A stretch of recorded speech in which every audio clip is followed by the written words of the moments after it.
Hey everyone, in this video today I have this Ryobi pressure washer.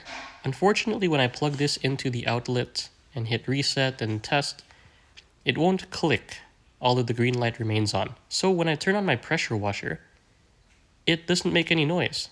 So that's really disappointing. So since it's not tripping correctly when you hit test, what that means is we're going to replace it with a new plug. This is the replacement, but first we need to access the wires. So we'll remove these 4 screws. The 4 screws are now out of the way and we're able to remove this. Now we're going to remove this bridge. By removing the 2 screws at the bridge, this is now free.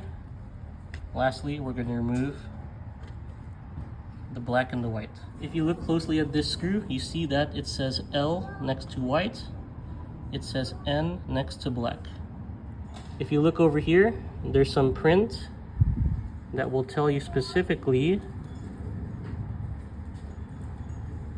black is on this side and white is on that side.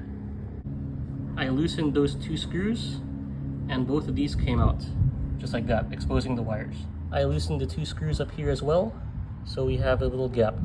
Okay, so I'm putting black on the right side and white on the left side, which directly matches what is said right here. See, black and white. Okay, so now I tighten down both of those screws. Tighten this, tighten that. These 2 bridge screws down here, I tighten those down.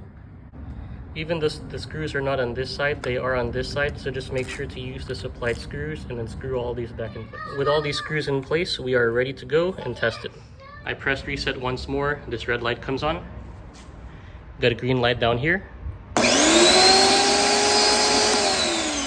Pressure washer is working.